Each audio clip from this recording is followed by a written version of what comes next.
Hi, I'm Brian, and I work with the Tennessee Department of Education. I was a science teacher for a long time, and now I help your science teachers.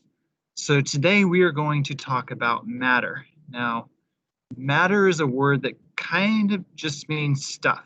Everything that you can feel or see, and even things that you can't see, like gas, are different types of matter.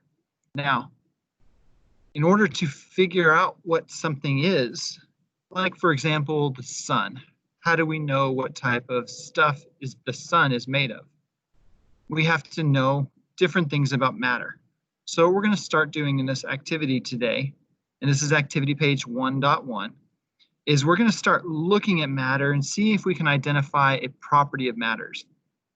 Now, I'm going to talk to you about some things that are not properties of matter, because this can be a little bit confusing. So the key thing about a property of matter is you might be able to measure something, but just because you can measure it doesn't make it a property of matter. So let me give you an example. Some people will say you can use a thermometer, and the thermometer will tell you how hot or cold something is. So since I can measure temperature, that must be a property of matter. That's not exactly the right idea. A property of matter has to be something that can't change. So my temperature might be hotter or colder.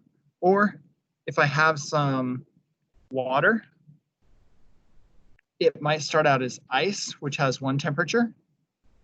And then that water might melt and be a liquid that has another temperature. And it might even turn to gas. So it's always water, but since temperature can change, we wouldn't think of temperature as a property of matter. So we're only going to focus today on things that are properties of matter that don't ever change. Okay, so let's talk about a first one together, and we'll make some observations together. So normally we would have stations when we were doing this activity. We're not going to have stations exactly. I'm just going to work through it with you. So I don't have beakers at my house, so we're going to improvise. Instead of beakers, I have plastic cups. So here is a plastic cup, and here is a second plastic cup. And then I have two different types of matter. One of them is a rock that I got out of my backyard. The other one is a sugar cube. A sugar cube is just sugar that's been pressed together into the shape of a cube. So I'm going to put each of these into one of these cups. So the rock and the sugar cube. Now, there is a property of matter that's called solubility, and that's a big fancy word. And all solubility means is able to be dissolved. And so I'm going to pour some water here into each of my plastic cups. Now I have water with a rock, and I have water with the sugar cube. So maybe you've made different powdered drinks. And when you made a powdered drink, something like Kool-Aid or something like that, you know that sugar dissolves. And if you look closely at the picture here, you can actually see that this sugar is dissolving. It's breaking apart. It's starting to crumble down to the bottom of the glass. Now, that is a property of sugar. Sugar dissolves in water. So you might be thinking, well, yeah, I know sugar dissolves in water, but sugar dissolves in everything. I've seen sugar dissolve in water my whole life. But just to show you another example of a property of matter, I'm going to move these two out of the way. So I have my rock that doesn't dissolve, and I have my sugar that does dissolve. That's that property of solubility. Now I have two cups, both with water in them, or both with sugar in them. This time,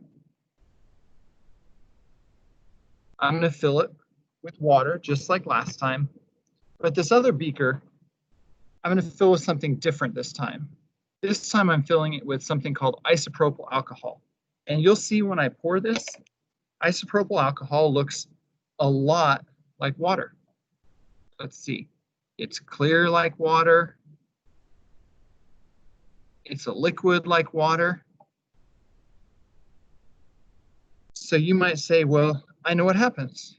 I've seen sugar dissolve before, and the sugar is going to dissolve again this time. And we can see that the sugar on the left is crumbling apart and dissolving. If we look at our sugar on the right, it's not really doing the same thing. So when we talk about solubility, when we talk about whether or not something dissolves, it matters what we're dissolving it into. So just because something dissolves in water doesn't mean it dissolves in everything. We've let that sugar cube sit there long enough. I think based on our last ones, we know that if it was going to dissolve, it would have dissolved by now. And so we'll just set that one out of the way. And if someone reminds me, Cam, can you remind me later? If someone reminds me, we'll check back in on that sugar cube just to make sure that it didn't dissolve during the video.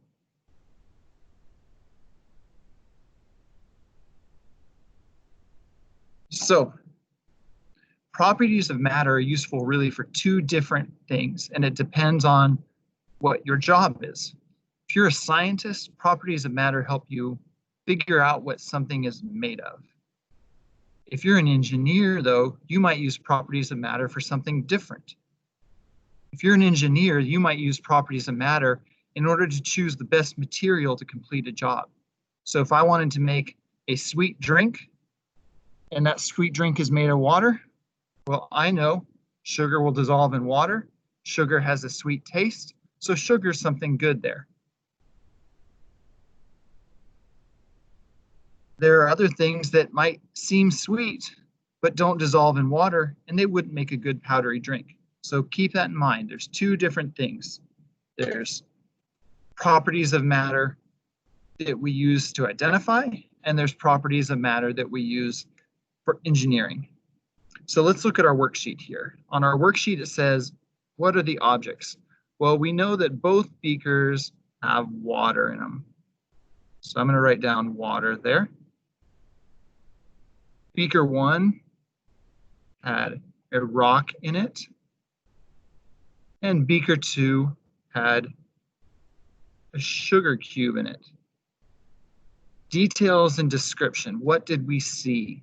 Well, we saw that the rock stayed the same, and the sugar broke apart. That's another way of saying dissolved. When something breaks apart, when you put it into a liquid, that's called dissolving. Now, what scientific questions will you ask about these examples of matter? So the worksheet gives us this question. Why do some things dissolve in water and others do not? That's a really hard question. I would have a hard time explaining that. I think we can do a little bit better than that question. If we wanted to understand it, maybe we could ask questions that will help us think of patterns. So maybe I can ask a different question like, what other things dissolve in water?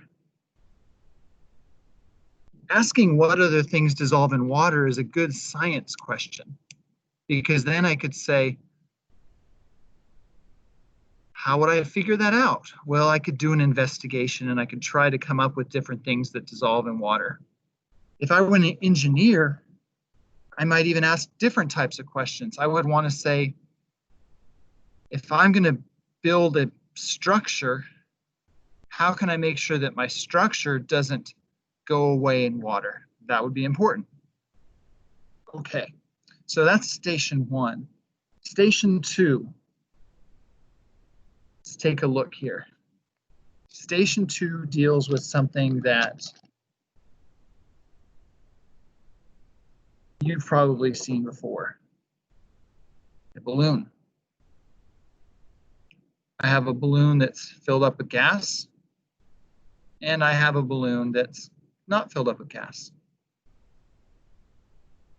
If I look at these two, let's kind of compare the objects.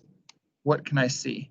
Well, I can see that the filled balloon, what are my two objects? I guess that's the first thing I'm supposed to say. So I have a filled balloon and I have an empty balloon.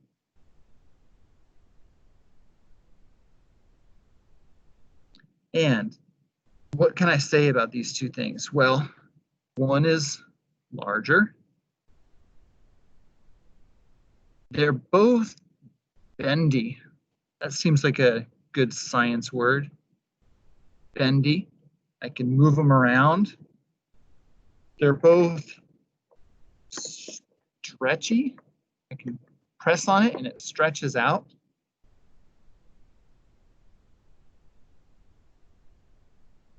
And maybe all these things are because this balloon is flexible. It can change shapes.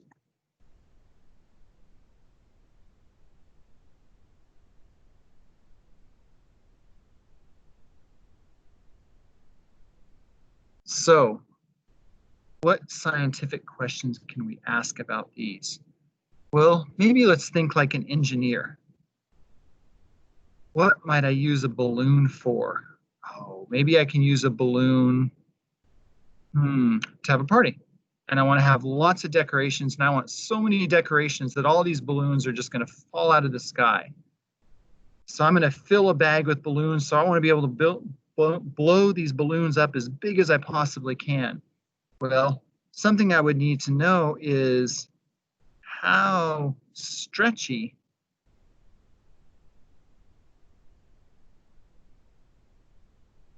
are my balloons?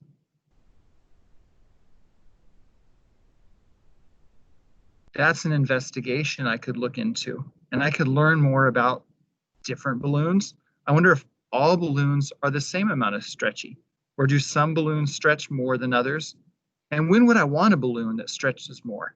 Oh, Cam, do you like water balloons? Yeah, my boy likes water balloons.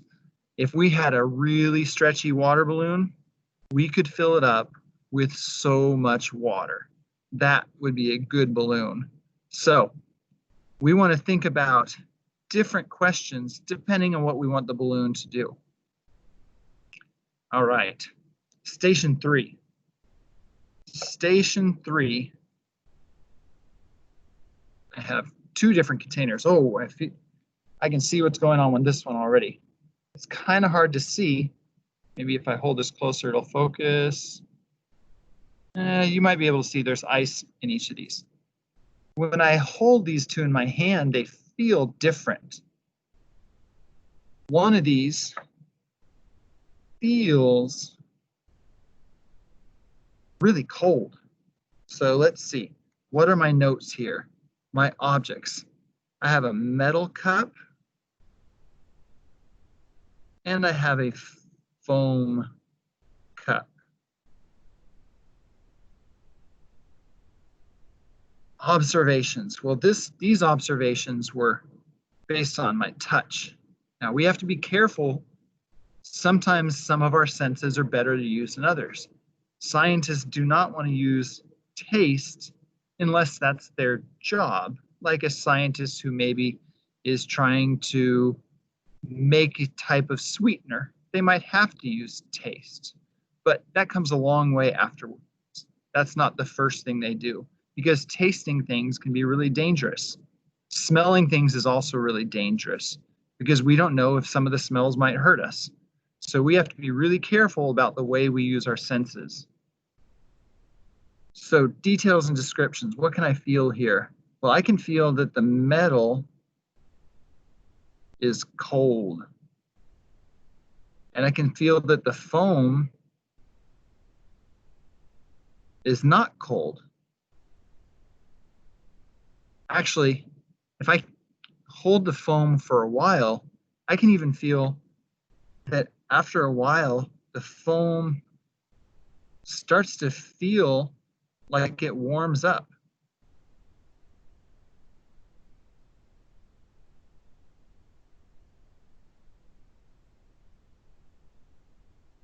So those are some observations that I have there. Now, what are some questions I could ask with these properties of matter? Well, let's try to think, when would it matter if something got really cold? Maybe, when do I want something to be cold?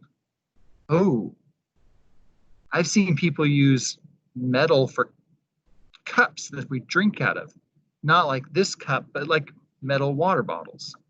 So maybe a scientific question that I would want to ask here is, what material makes a better cold cup? That's hard to read. What material makes a better cold cup? That's a question. Because this foam sure doesn't get very cold. But this metal gets real cold. I bet that metal might make a good cold cup if we wanted cold drinks. You should check that out. Now, other questions. I wonder if all metals work the same way. This is a stainless steel, so lots of iron in this cup. I wonder if this cup was made of aluminum or if this cup was made of copper. Would it work the same way? Do all those metals feel the same amount of cold? So those are properties of matter. Now, they have kind of fancy names for each of these properties. We talked on our first station about dissolving, and we said the fancy name for that a scientist gives, and it's not important to memorize this name.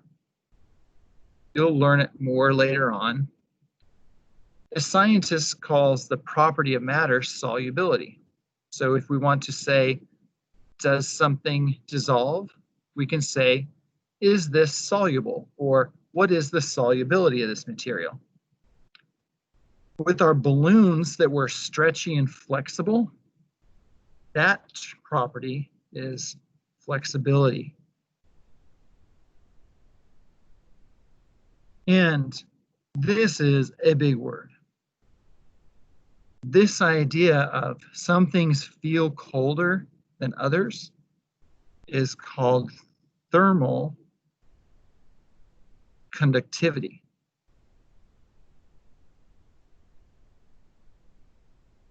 Thermal conductivity.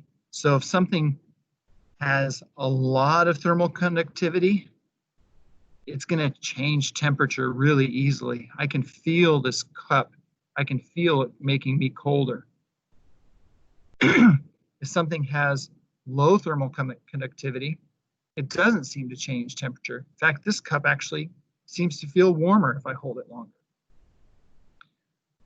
So when we think about properties of matter, we're not talking about temperature. We're not talking about mass, because, again, the temperature of this cup might change depending on what I put inside of it. This might feel like a really cold cup if I put cold water in it, but it'd feel like a really hot cup if I filled it with boiling water. So temperature is not one. We're also not talking about things like mass. Mass is not a property of a material because mass would change. If I cut this cup in half, then the mass of this material would change. But this material's solubility would never change. Even if I cut the cup in half, it still wouldn't dissolve in water. Its flexibility wouldn't really change. If I cut it in half, it would still be about as flexible as it is right now. And if I cut it in half, its thermal conductivity wouldn't change either. So we're going to look tomorrow at 3 more stations, stations 4, 5, and 6, and see if we can't come up with some other physical properties of material, things that don't change. I'll look forward to seeing you then. Take care. Oh, I almost forgot. Thank you for reminding me. What did I need? Oh, I needed my sugar cube. Here's my sugar cube in water. Excuse me, that's my sugar cube in alcohol. There's my sugar cube in water. Now, you can see that the sugar cube that's in the alcohol, the one on this side, it's still there. Now it's started to break down a little bit. You might say, oh, Mr. Kane, I don't trust you. This is breaking down. Well, it's because this is not pure isopropyl alcohol. There's water in here. And we know that water dissolves sugar cube. So the little bit of water is making it go away. This one is just pure water. We can see how much of a difference there has been in those two. All right. I will see you tomorrow.